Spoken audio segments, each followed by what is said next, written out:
23 октомври, ден на македонското ВМРО.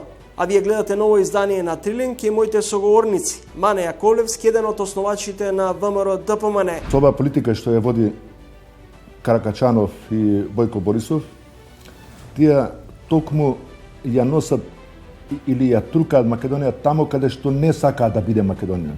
Во оваа битка на тронови во ВМРО ДПМН има една константа. Тоа е следната. Банчо Михајлов пребега. Никола Груевски пребега. Јупчо Ѓоргиевски се збогати и... Не може да влезеш ти во ВМРО ДПМН да имаш висока функција, а кога ќе бидеме во опозиција да попрнеш на другата страна. Тоа за мене е мизерија. Господине Муареми, постои ли во Македонија мафијашки клан за перење пари? Тие пари како да се легализираат, например градби, многу големи сега последно време имаме градеж на урбана мафија. Можам да кажам дека во Словенија здравството многу стабилно и сите може да дојдат на ред, корупција скоро да нема. Доктор Исмаили оваа година ја доби наградата најдобар доктор во Словенија. 23 октомври, ден на македонското ВМРО. Мој соговорник е можеби еден од најавтентичните кој може да говори за ВМРО. ВМРО ДПМН. За предизвиците и падовите, за она што денес се случува на политичката и општествена сцена. Добре дојде за Мане Јаковлевски, еден од основачите на ВМРО ДПМН.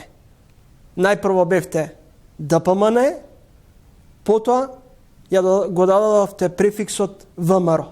На втората средба во Минхен, кога ја одлучивте господин Ѓоргиевски да биде председател на партијата? Да, значи на средбата прво во Берлин Драган Бодановски не информира дека ќе има една средба во Минхен, уште една средба во Минхен, кај што ќе дојдат некои млади луѓе од Македонија, кои што треба да ја водат новата ДПМН, Демократска партија за македонско национално единство.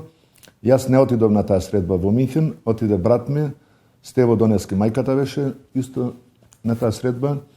Љупче Ѓоргиевски од Македонија дојде ни беа, Борис Мејковски и Транталовски, Владо Транталовски, таткото на Дијана Транталовска.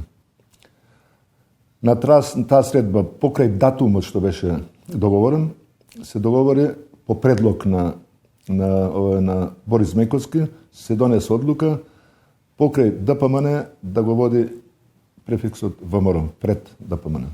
Донесовте одлука да биде ВМРО ДПМН. Во овој период актуелна е темата околу обидот да се оспори постоењето на македонскиот јазик, идентитет од страна на Бугарија. Особено оваа теза ја форсира бугарското ВМРО. Постои ли опасност и дали вие би биле спремни да дојде до промена на името на ВМРО ДПМН? Никој не може нас да ни наложи да го отфрлиме ВМРО од ДПМН. Апсолутно. Значи, ние ја формираме партијата и ние одлучуваме дали партијата ќе остане ВМРО ДПМН или само ДПМН. А не никаков политичар од Бугарија, кој што им смета се што е македонско, не би сакал да ги критикувам бугарите, меѓутоа сакам да кажам со оваа политика што ја води Каракачанов и Бојко Борисов, тие токму ја носат или ја трукаат Македонија тамо каде што не сакаат да биде Македонија. Значи, они цело време во историјата исто, и еве и сега, ние сме биле просрпско ориентирани, Македонија била просрпска, Србите измислиле, Тито ја измислил Македонија. Значи, они имаат историски уплав од Србија. Со овие постапки сега што ги прават, Македонија ја трукаат повеќе према Србија. Добрососедски односи не се прават со негирање на една нација, на еден народ. Добрососедски односи, меѓу другото, исто се важни да се признаеме меѓу себе, да се почитуваме меѓу себе. Точно е дека ние имаме моменти во историјата со Бугарија кои што се испреплетени на заеднички настани некој, меѓутоа никој не може да ни го оспори правото ние да сме македонци, да зборуваме македонски јазик, да си го почитуваме Гоце Делчев како и во минатото. Инаку бугарите до сега не сум слушнал дека го славеа до сега или одбележуваа некој настан на Гоце Делчев. Они повеќе се за Ванчо Михајлов, Тодор Александров исто во минатото повеќе го славеа, од кога видоа дека ние напишавме друга историја, односно други документи се најдоа за Тодор Александров, они повеќе Тодор Александров не го форсираат како во минатото. Кога би ви се пружило можност да одберете настани и личности од современа Македонија? Кои настани и личности за вас ги Од одбележа? сите политичари во Македонија. Борис Трајковски, Ѓорѓе Иванов, Никола Груевски. Никола Груевски како е економиста ја спаси Македонија во времето, во ерата на глобалната економска криза. Мислам дека испана добар мајстор да ја помине Македонија, да ја префрли Македонија преку таа матна вода која што ја зафати цела Европа. Го споменавте екс-премиерот Груевски, кој според вас успел Македонија да ги преплива оние матни води, како што вие велите. Се сеќавам и во книгата тоа го наведувате, Македонија мој копнеш. Меѓу редови велите Никола Груевски е одлично решение за замена на Љупчо Ѓоргиевски. Љупчо Ѓоргиевски ја криминализираше ВМРО-ДПМН. Што остави Никола Груевски? Видите, ако зборуваме се за моменти, факти, кој што направил и што сгрешил, најголемата грешка на Никола Груевски е што беше обкружен со луѓе кои што самиот ги нарече на вонредниот конгрес во Вландово, тие што му ги забиле ножињата во вратот. Значи, он не успеа да направи екипа околу него, односно не успеа да ги контролира тие ненаситни желби на неколку политичари за крадење, за богатење. Инаку економијата ја водеше без никаков проблем. Јавна тајна е дека голем број на членови на ВМРО и од раководството и од претходното имаат бугарски пасоши. Нели вие изгамаце дволично? Секој се одлучува за себе. Јас живеев 33 години во Германија. Јас во тие 33 години можев 33 пати да земам германско државенство. Меѓутоа во Германија условот е не можеш да имаш двојно државенство. Значи јас требаше да се откажам од македонско државенство да земам германско државенство и тоа не можев да го поднесам и си останав со македонски пасош до ден денес. А овие што земаат поголемиот дел, барем разговарано со многу луѓе, го земаат од интерес, од економски интерес, да може да се движат. Нели времето беше исто, не смееме да се движиме многу низ Европа. Овие зема од интерес, не затоа што се чувствуваат бугари, затоа што им е потребно патување. Господин Јаковлевски, ресторанот Ново Скопје во центарот на Берлин беше средиштето и на десницата и на левицата, од Киро Лигоров, Борис Трајковски, македонската емиграција.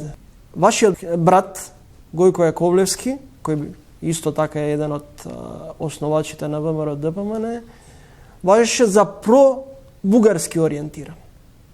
Од тогашната удба даваат налог на нивни луѓе во Берлин да кажува дека Гојко Јаковлевски, Мане Јаковлевски, Ново Скопје, ресторанот сите се про-бугарски ориентирани. А зошто? Затоа што секојаш сме имале некој кенлер бугарин што работел кај нас. Во историјата на Ново Скопје, горе-доле секојаш имавме бугарин кој што работел таму. Симпатии према една држава да имаше друга работа. Друга е да бидеш да бидеш бугароман, или како што сака денес да бугарофил. Глупости невидени. А сме имале симпатија према Бугарија, точно е, затоа што фамилијата ни била, пола од фамилијата ни била во Софија. Ние сме оделе таму, не сме виделе ништо лошо од таа држава, од бугарскиот народ. Ама дека сме за Бугарија, дека сме работеле, тоа е далеко од паметот.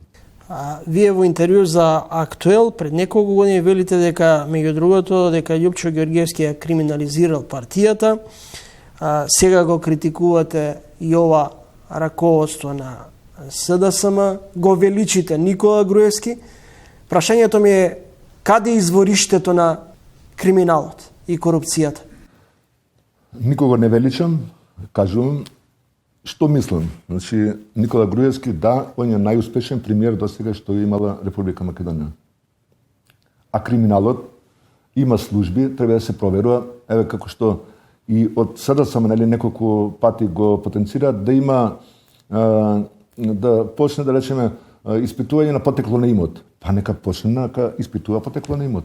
Како може некој со 500-600 евра месечна плата да прави или 1000 евра плата месечна во Македонија, да прави хотели или фирми со милионски суми? Мислите на вашиот сопартијец Сашо Милков? Не мислам на никого, си кажа само. Возможно. Не може влегуваш ти во партија, да речем се како не мислам за него, значи воопште влегува како голтар, излегува како милионер, а народот пати. Сега е проблем за лекови, а милионите се изнесени надвор. Господин Јаковлевски, апропо вашата констатација, прашањето ми е дали е возможно со плата, државна плата, да бидете собственик на хотел? Нормално дека не може. Јас сум работел 33 години во Германија, па не сум можел да инвестирам ни приближно, ни 10% од тоа што се спомнува дека некој има оплячкано или присвоено. Како гледате на најновиот развој и страгата дека со пари од партијата на ВМРО ДПМН се купувани парцели за екс-лидерот на ВМРО ДПМН Никола Груевски? Видите, јас сум од првите, би рекол ретките, луѓе кои што 90-те години даваа пари, ја финансираа ВМРО ДПМН. И ја никогаш ни на крај памет не сум прашувал и не сум се интересирал, дајте ми отчет што направите со парите. Значи, партијата кога побарала пари, а фала му на Бога сум имал пари, значи, како што кажав, 3 фирми воде во Германија, сум давал пари и тоа се вели небројани пари.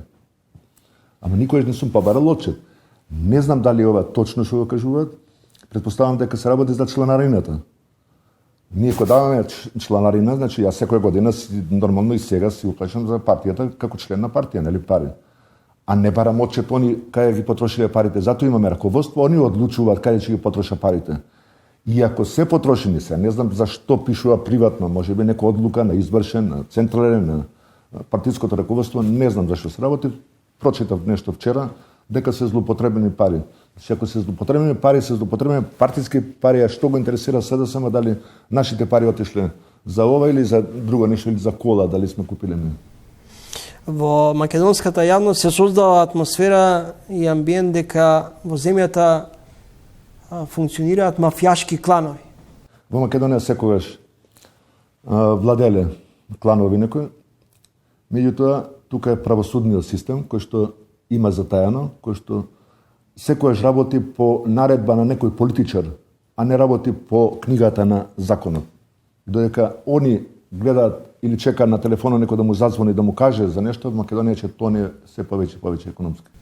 Ова го кажувате од искуство, од времето на Груевски со телефоните ало и со судските не го кажем од нарачи. 90 до ден што не се случува. Значи, ако правосудните органи не ги слушаат политичарите и ако на допрен глас некој објавил нешто, некој преневерил пари, судот или судите веднаш ќе да реагираат. Не ви се чини дека ВМРО ДПМН го изгуби оној автентичен углед партиски кој го имаше дури и кај непартиското членство? Добро, виде, од изборот на Христијан Мицкоски, сегашниот актуелниот председател на ВМРО ДПМН на вонредниот конгрес во Ландово, до денес се нафрли многу новинари, многу телевизии против Христијан Мицкоски да го оцрнат со цел да се занимава само со проблеми. Христијан Мицкоски за кратко време успеа да ја стави партијата на право место, затоа што нели едно време беме оцрнувани, па дури се зборуваше дека ВМРО ќе се забрани како партија и глупости, притисок од надвор од амбасади. Сега не знам со 100% сигурно, меѓутоа претпоставам дека има и такви притисоци. Мислам дека Христијан Мицкоски успеа за кратко време да ја среди партијата. Мислам дека идново време, како што тече времето, еве сега ние формираме и Унија на ветерани више наредни денови, мислам дека партијата ќе се засврсне и начело со Христијан Мицкоски, легитимен представител на ВМРО ДПМН, ќе одиме многу напред и многу поуспешно Ќе функционираме затоа што од другата страна кај СДСМ нема со што да се пофалат. Цело време зборува за успеси, за можеме, не знам што можеле друго, меѓутоа не функционира, државата не функционира. Видете, економијата отиде во подрум, криминали секојдневно, уценување, мафии. Мислам дека Христијан Мицкоски е на добар пат да ја донесе партија таму кај што ние или како што ние ја замислуваме, зашто ние ВМРО-ДПМН формираме заради идеологијата повеќе за самостојна македонска држава, а не формираме некој да се богати од државата. Господин Јаковлевски, велите дека Мицковски е на добар пат и добро ја води партијата. Кој тогаш ровари во ВМРО-ДПМН и зошто има ревот и барање за негова промена? Значи, истите тие кои што беа високи функционери, кои што биле наградувани со функции во ВМРО-ДПМН, истите тие сега барат оставка од Христијан Мицкоски. Место да дојдат, па заеднички да направиме стратегија, да се избориме во интерес на ВМРО-ДПМН и во интерес на Македонија. Они не може да сватат дека партијата од време на време мора и во опозиција. Јас нив ги нарекувам печалбари или туристи. Влегува во партија само кога е на власт партијата. Кога не е на власт, го врти грбот. Па еве, гледате од 90-та година до ден денес, сите или поголемиот дел од функционерите кои што биле и во СДСМ и во ВМРО-ДПМН си формирале своји партии после. Кога партијата оди во опозиција, они формираат друга партија. Кога се на власт, сите се задоволни. Тоа ни се случува и нас. Значи имаш печалбари кој што не може да поднесе да биде партијата во опозиција и одма се приклонува на другата страна, која што можеби некој од страв се приклонува на другата страна, затоа што си направиле криминали, затоа што не им е чиста совеста и сега да работуваат за нив. И мене ми нудеа исто таква опција, меѓутоа ни на крај паме. Јас од 90-та година сум влегол со консултација со Драган Богдановски во ВМРО-ДПМН и немам намера апсолутно нити да одам на друга страна, нити да викам против ВМРО-ДПМН. За мене ВМРО-ДПМН е светиња. Како може десетина луѓе седнати по некои канцелари таму одлучуваат кој да биде председател на ВМРО-ДПМН, како да се води политика во ВМРО-ДПМН. Ако има честни намери, партијата е тука, може да седнат и да дискутираат, да ги кажат нивните предлози. Секој предлог е добродојден, барем јас така мислам. А не од страна да седиш, да гледаш да раздебитиш партијата во која што си се богател и во која што си бил министер или градоначалник или директор на некој јавно предпријатие. Во оваа битка на тронови во ВМРО-ДПМН има една константа. Тоа е следната. Банчо Михајлов пребега. Никола Груевски пребега. Јупчо Ѓоргиевски се збогати и важи за еден од побогатите македонски политичари кои денеска е ем во политика, плива во бизнис водите. Тоа ли е ВМРО? Кога не бива, ќе бегаме. Па тоа сакам да го кажам. Значи, не може да влезеш ти во ВМРО-ДПМН да имаш висока функција, а кога ќе бидеме во опозиција да попрегнеш на другата страна. Тоа за мене е мизерија. Помалку сте контрадикторен. Од една страна го величевте до пред неколку минути Никола Груевски, од друга страна сега велите дека не можете да бегате. Кој да не може да бега? Апропо Никола Груевски. Од партијата зборам, да не бегам. Аха, добро. Не од државата. Зборам, нема сила и не знам кој да може да ме убеди да побегнам од партијата, од ВМРО-ДПМН. Присутен ли е духот на Никола Груевски во најголемата опозицијска партија? Во раководството и меѓу членството. Во раководството? Не сум дискутирал по таа тема, мислам немало причина да... Каков е вашиот впечаток? Личен?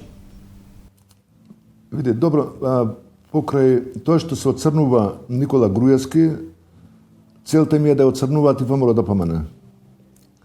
Нормално, дека не се разјаснат овие криминали кои што ги најавуваат, нели, секој ден кажуваат нешто нов, некој предмет ново отворен, и партијата не може да донесе јасен став што да прави, затоа што не знам, никој не знае што докази има правосудството или, еве да речеме СДСМ, зашто тие нели ги снимаат, кај доказите се кај нив, снимките се кај нив сите. ќе спасувате Македонија, од една страна вашиот лидер Мицковски вели договорот со Бугарија е штетен, е против исто така Преспанскиот договор, а од друга страна вели ние сме за НАТО и ЕУ. Првиот статут на ВМРО ДПМН беше Европска унија и НАТО. СКМ, ПДП, тој како се викаше денешнава СДСМ, тие беа против Европска унија, против НАТО. Тие нас тогаш не нарекуваа фашисти сме затоа што сме сакале Европска унија и НАТО.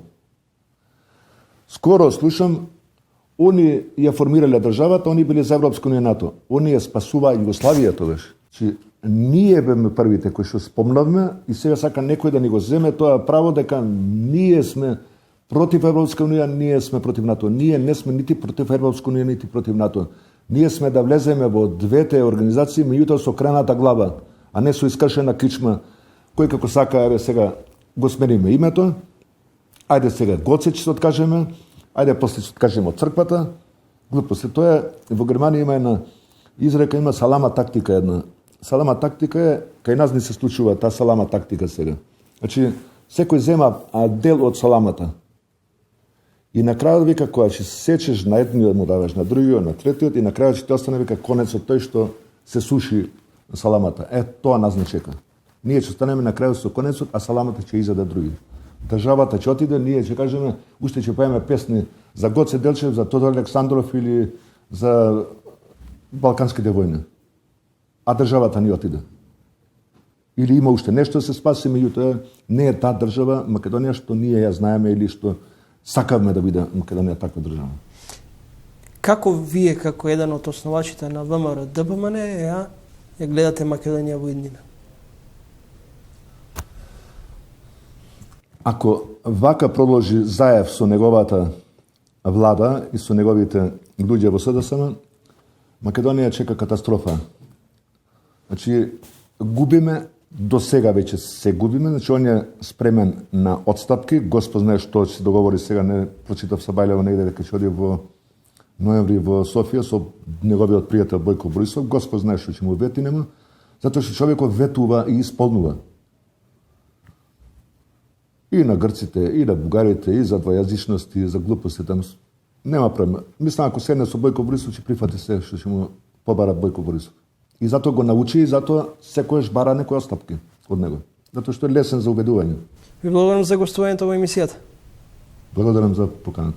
Почитувани гледачи, следете интервју со Мане Јаковлевски, еден од основачите на ВМРО ДПМН. Значи, еве прв пат ќе го кажам тоа јавно, дека Управата за финанска полиција постапува. Значи, е во фаза во предистрагата за Евростандард банк. И во тој дел не можам поише да кажам, меѓутоа од самото, значи, јавно кажување дека Евростандард банка влегува во стечајна постапка, кај нас се поднесе пријава, добиено е исто така наредба од јавното обвинителство и се постапува. Мојот следен соговорник е дипломиран правник. Неговите родители подолг период живеат и работат во Швајцарија. Неговиот брат е лекар и работи во Германија. По истите стапки на братот и сестрата која исто така е доктор. Млад, тивок, но и многу работлив човек. Многу ретко можете да го сретнете во македонската јавност. Арафат Муареми, добро дојдовте во емисијата. Добро најдов. Како ги идентификувавте тајните и противзаконски трансакции и додека бевте во СЈО и сега додека сте како директор на финансиската полиција? Видете, значи моето мото како истражител, па после како директор е сегогаш да ги следиме трансакциите, следење на парите. Првото и основно е кога се работи за злоупотребите, а пред се кога работе во СЈО, во специјалното јавно обвинителство, имавме предмети кои што беа околу злоупотребата на службена положба, или позицијата што им беше доделена тогаш од граѓаните, и другото е околу следењето на парите пред се државните фондови. Бидејќи корупцијата, кога се работи за корупција, се работи за злоупотреба на тие пари, финансиски средства што се земени, односно се доверени од страна на граѓаните. да се користат транспарентно и пред се на сеопшто добро за сите граѓани. Господине Муареми, ќе оставите печат во вашиот мандат дека успеавте да вратите во буџетот на државата 17 милиони евра со расчистување на случајот Сеат Коча. Вие во едно интервју велите додека сум директор, ќе расчистам со криминалот. Јас сум гастарбајтерски дете, кој што од финансиски аспект сум добар, солиден, и мислам тука значи сите ќе пробаат на секој начин, на секој функционер да му се бутнат, да му влезат под кожа на начини како што знаат најдобро. Тоа е да те подкомпрометираат, нели, финансиски или на друг се начин. Кога не може тоа да го направат, ќе почнат да функционираат и вакви некои притисоци. Пази се, не е добро тоа, треба се пак имаш и фамилија и тоа, рекос. Меѓутоа, кај мене тоа никогаш не функционирало и нема да функционира. Најтежок дел можеби е да им влезете во трага на офшорот компаниите. Имавме Белизе, Панама. Имате ли точна информација каде завршуваат овие илегални трансакции и во чии џебови? Значи, тоа сега можеме да го расчистиме, бидејќи имавме проблеми со офшор компаниите кои што имавме преголеми прелевање на парични средства од државната каса. А тоа се случуваше кога се финансира на некои неефикасни проекти, како што беше и Скопје 2014 и некои други проекти од страна на државата. Сега, не беше проблем да се извлечат парите. Проблем беше да се донесат парите како чисти пари, нели? Бидејќи многу добро знаеме сега дека од страна на СЈО и од страна на јавното обвинителство за гонење на организиран криминал веќе се водат некои постапки во делот на злоупотребите што се случени во финансирањето на тие проекти. Проблемот беше како, на кој начин се носат тие пари тука кај нас. Иако имавме во тој период имавме фирми отворени во офшор земји, нели, од Белизе, Панама и други некои даночни раеви земји, главните сметки секогаш им биле во Кипар. Значи, бидејќи секоја трансакцијска сметка која што треба да ги донесат парите во Македонија или во негде во Европа, мора да постои некоја кореспондентска банка која што гарантира, а е дел или член на некоја групација од банките на Европска Унија. На тој начин, значи, иако фигурира дека се фирми од Белизе, секогаш треба да се има предвид дека парите доаѓаат од Кипар, бидејќи е земја од членка на Европска Унија и на тој начин ги носеа парите во Македонија. Сега тоа е многу ретко се случува, бидејќи веќе го немаме тој некој голем прелевање на парите, буџетските пари и финансирање некои неефикасни проекти и многу ретко се случува големи пари фиктивно да се носат надвор и после на отварање фирми да се донесат, да се легализираат како инвестиции во Македонија, како купување на акции и така натаму.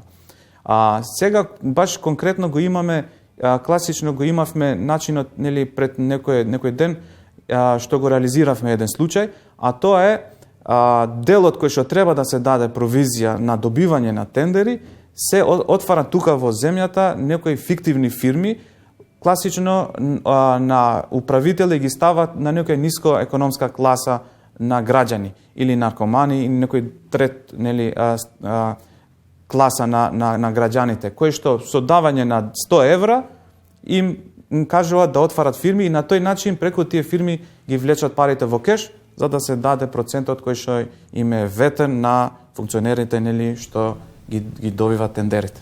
Господине Муареми, неодамна беа објавени така да речените панамски документи. Дали во тие документи лоциравте каде завршувале трансакциите, каде се прелевале средствата и дали има меѓу нив и македонски бизнисмени, политичари? Искрено, во тој дел многу малку и добивме информации за наши граѓани. Може да се каже индивидуално за 3 или 4 наши граѓани или бизнисмени.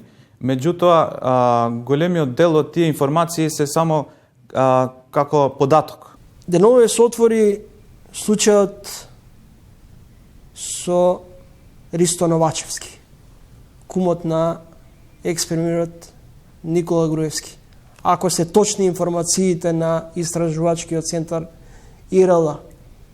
Како е возможно толкова сума на пари во 6 наврати да бидат префрлувани од партијата на конто на Груевски, поточно парите да се користат за купување на плацеви кои ќе бидат во собственост на екс-премиерот Груевски? Има разни основи како на кој начин може да се префрлат парите. Дел кој што е некогаш да излегува он како давател на некој заем на партијата, па после да се вратат тие пари, или дел како се дават како заем на лицето кој што нели ги купува плацевите и така натаму. Значи има многу разни основи кај што може да се префрлат парите. Но прашањето е од каде се тие пари добиени во партијата. Значи тоа е клучното прашање кој што мислам дека верувам дека Имате ли информации вие како институција како се слевале парите во најголемата опозицијска партија и од каде се тие средства? Колку што знам, бидејќи бев дел од тимот, тоа е истрага која што се водеше во поранешното нели СОЈО, сега во ЈОГОК, и во тој предмет е расчистено, значи од каде се парите, на кој начин се донесени парите. Меѓутоа прашањето е дали овој дел купување на плацеви се тие пари нели кои што јавноста дозна дека се преку платници на многу граѓани на државата, нели како спонзорство или донација за партијата. Имате соработка со ОЛАФ. Што станува со злоупотребата на средствата од европските фондови, во која главна на удар беше директорката на Центарот за Европскиот центар за образование? Да. Значи, овој дел многу малку знаат сите институциите и граѓаните дека Управата за финансиска полиција е контакт лице и со ОЛАФ. Нели, и од сите овластувања и сите кривични дела кои што се гонат по службена должност од страна на Управата за финансиска полиција е и кривичното дело злоупотреба на фондовите. Не е само овој случај. Може ли тука да се говори за злоупотреба на средства од европските фондови во случајот со Лидија Димова? Секогаш доколку таа агенција која што приоритетна дејност, нели, основна дејност му е да се искористат фондовите од Европска унија, е делот кој што во моментот е во фаза на предистрага од нашата служба заедно со јавното обвинителство, каде што сега докажуваме на кој начин и кои средства се злоупотребени, доколку има злоупотреба. И во овој дел класично, значи, може да се каже дека се таргет, значи, е у фондовите. Се додека се таргет на кој начин се трошени европските фондови, може да се каже дека имаме работа за тоа кривично дело злоупотреба на ЕУ фондовите, кое што е во нашиот кривичен закон. Значи, имате индици за злоупотреба на средства од европските фондови? Да. Предпоставам дека постојано сте во дослух со јавното обвинителство. Немавте предходно информации како завршувале европските пари, например, на фризерница или на фирма за чување магариња, одгледување магариња? Види, значи, ова истрага не се работи сега. Од кога, нели, јавноста дозна преку истражувачките новинари и така натаму. Значи, ова истрага ние го водиме 3-4 месеци однапред. Значи, на нас, да се каже. Сега во јавноста како се дозна, може би комуникацијата и мислија дека истражните органи затајуваат, што не е точно. Меѓутоа, да се докаже одредена злоупотреба, на вистина треба време, искуство и треба соработка со јавниот обвинител, да не излезе дека сме изгубиле многу скапоцено време, а нема резултати во делот на истрагата. Господине Муареме, постои ли во Македонија мафијашки клан за перење пари? Кој во земјава е татко на мафијата? Татко на мафијата не може да се каже, бидејќи во финансискиот криминал многу тешко е да се каже дека стои само еден човек. Нели, во главата на целата пирамида на финансискиот криминал. Може во другите елементи, на другите кривични дела, може да се стои дека стои првиот човек, е главниот, тој што или за дрога, или за шопбелорове, или за проституција. Значи, секогаш има еден човек. Во финансискиот криминал секогаш ги врзува интересот. Интересот е што поише пари може да се крадат или колку поише пари може да се профитира за одредена дејност.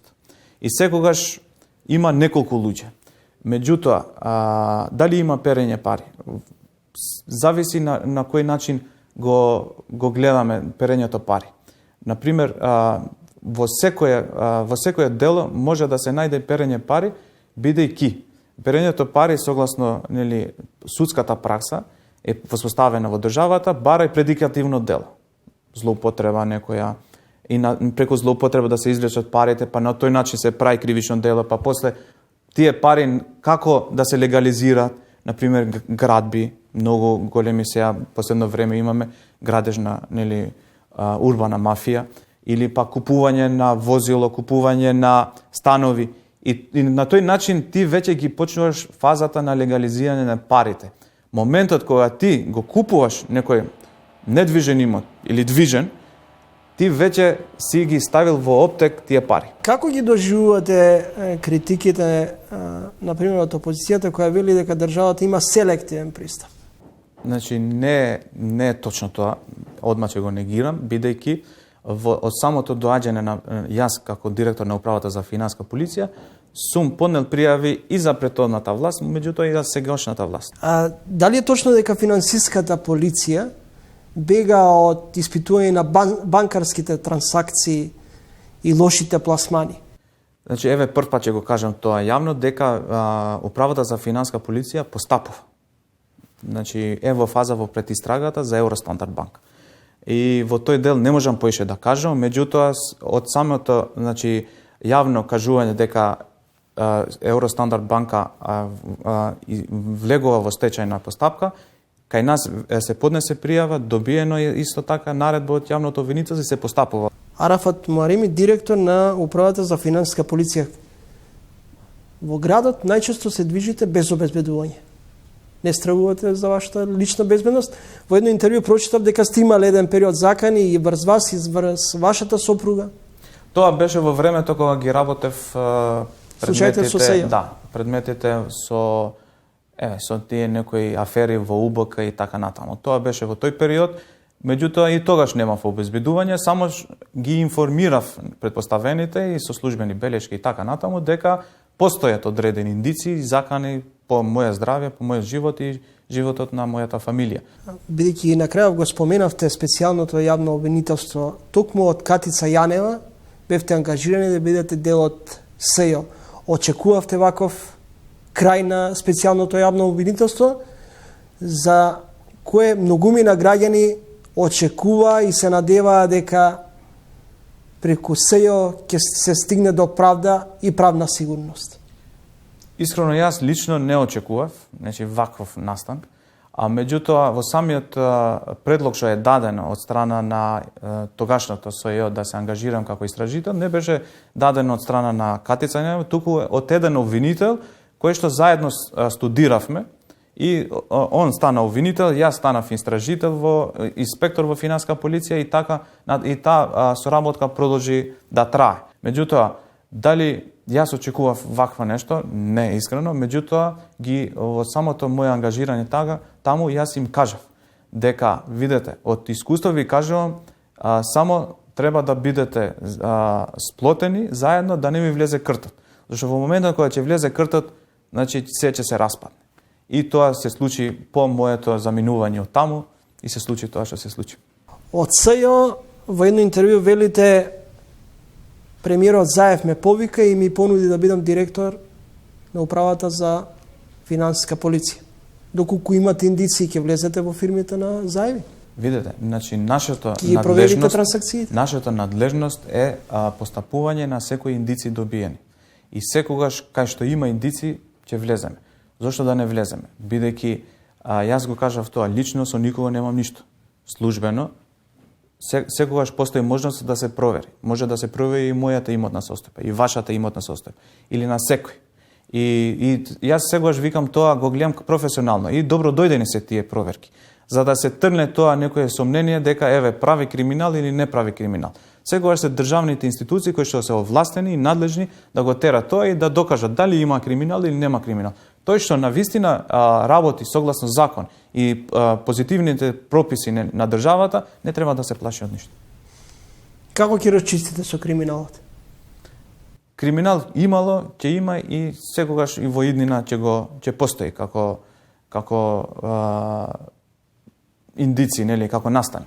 Меѓутоа, јас сум го дал и сега со нови сили продолжувам да истражуваме криминал.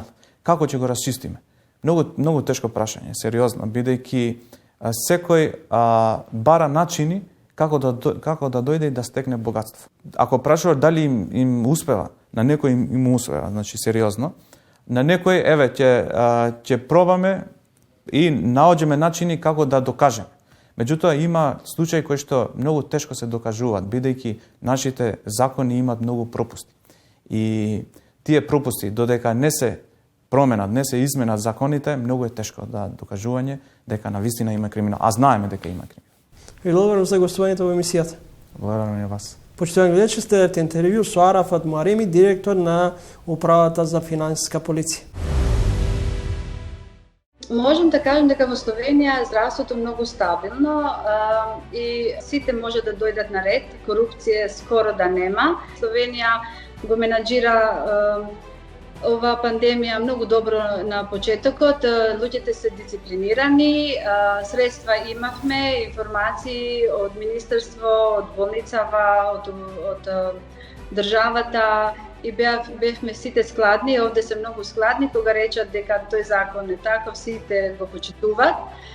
И како знаете, за сите нас е ова ситуација како предизвик, а посебно за нас докторите, зашто мора да бидеме на работа и да одговараме на потребите на пациентите. Пандемијата со COVID-19 очигледно не познава граници. Денеме можеше да се забележи дека Словенија, земјата која речиси по големина е идентична како и Македонија, има регистрирано 1500 ново заразени за рок од 24 часа. За состојбите во Словенија, за словенечкиот здравствен систем, за тоа како функционира Словенија во услови на пандемија. Во наредните минути, мој соговорник е Хатија Исмаили. Словенија го менаџира ова пандемија многу добро на почетокот, луѓето се дисциплинирани, средства имавме, информации од министерство, од болницава, од државата и бевме сите складни, овде се многу складни кога речат дека тој закон е таков, сите го почитуваат. И како знаете, за сите нас е ова ситуација како предизвик, а посебно за нас докторите, зашто мора да бидеме на работа и да одговараме на потребите на пациентите. Тука имаме малку проблеми, зашто задневи години се повеќе се скрчи тај капацитет на доктори и на просториве. Се идеше на тоа да што помалку да бидат хоспитализирани пациентите и инфекцијската клиника најмалку работеше зашто многу малку инфекции се движеше по светот. Така да сега се работи многу на тоа и со простори, и со респиратори, и со лекари. И сега сме поспремни него на зачетокот. Тоа е проблем во Словенија зашто малку доктори има во сите грани на специализации. Гостиварчанката која доби престижната награда најдобар доктор на територија на Словенија.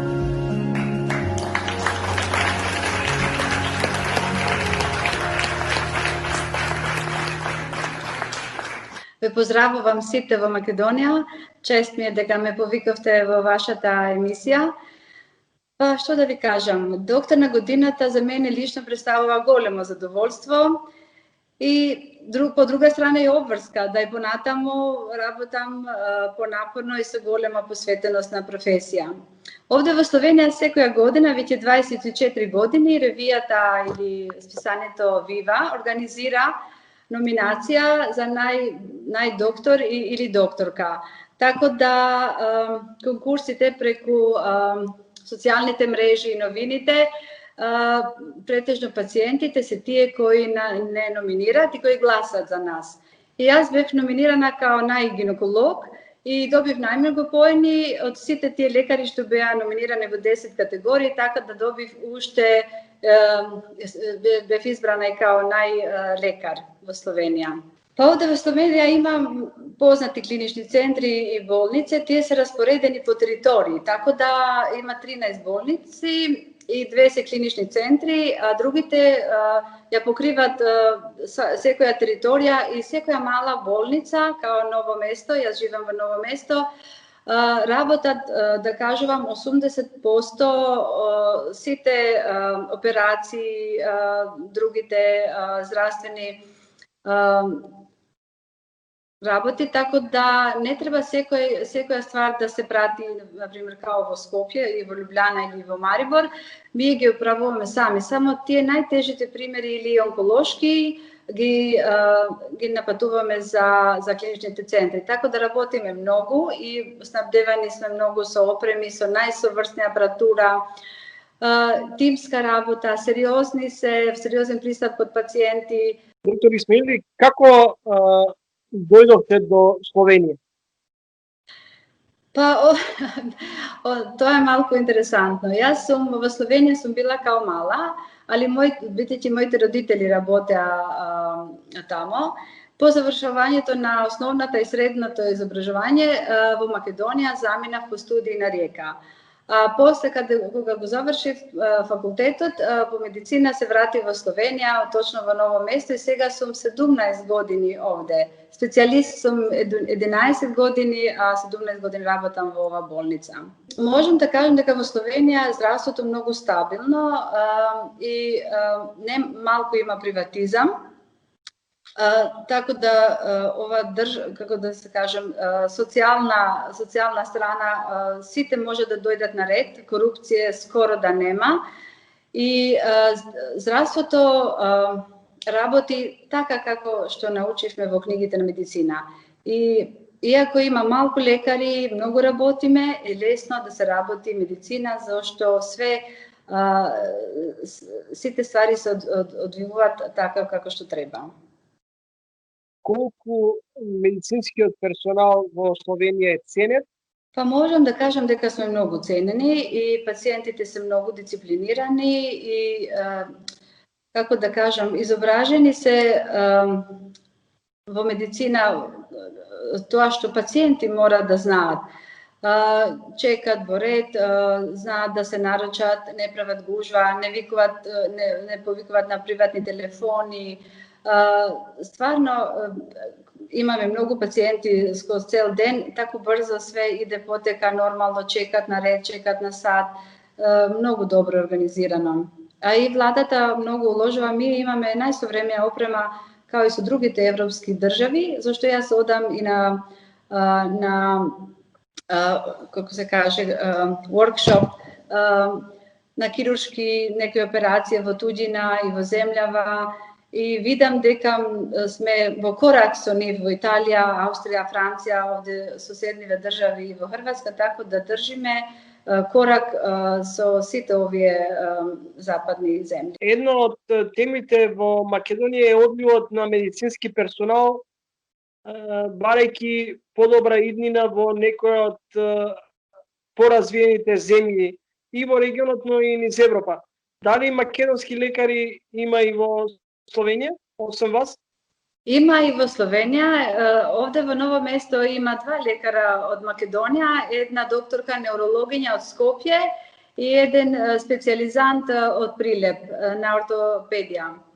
Имат и медицински сестри, имат и граѓани македонци кои се мои пациентки.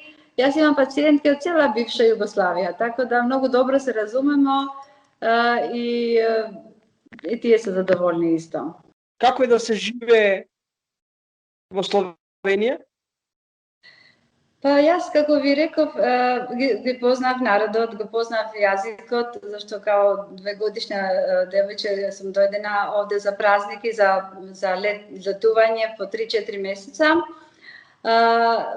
скози година и мене ми беше малку полесно. Јас сум мажена, мажиот гостивар, стоматолог, имам два деца, син 18 години и кчерка 11. Доктор Исмаили, ви благодарам за разговора.